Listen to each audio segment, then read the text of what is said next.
හයි praise මගේ සහෝදරයා ගැන අද මං කෙටියෙන් ඕගොල්ලන්ට විස්තරයක් කියන්නම්. ඇත්ත වශයෙන්ම කතා කරන සහෝදරයා මේ ඉන්නේ. මෙයාගේ නම අශෝක ජනලාල්. හරි අශෝක ජනලාල්ට ඇත්ත වශයෙන්ම කතා කරන නම් අශෝක ජනලාල්ට මේ වගේ ඇස් දෙකක්ද බලා ගන්න පුළුවන්. ඒ වගේම පිහාටු දෙකක්ද බලා ගන්න පුළුවන්. ඒත් එක්කම කතා කරනවා නම් මෙන්න මේ ආකාරයට කළු පාට නහයක්ද දට්ටික බලා ගන්නට පුළුවන්. රැවුල ගැන කතා කරනවා මෙන්න මේ ආකාරයේ දිග රැවුලක්ද බලා ගන්නට පුළුවන්.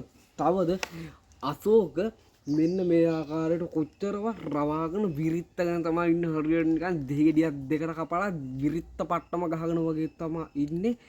එහෙම කියන්නත් හොඳ නෑ. මොකද අශෝකට මල පෙන්නොත් මෙන්න මෙහෙම ඇඟිල්ල කටට ලං කරොත් එහෙම ඇඟිල්ල හැපුවොත් එහෙම මට ඇඟිල්ලක් ඉතුරු වෙන්නේ නෑ. එහෙම වුණොත් මේ මගේ ඇඟිලි පහෙන් මට ඉතුරු වෙන්නේ ඇඟිලි එකක් කොහොම නමපුවාම 4යි.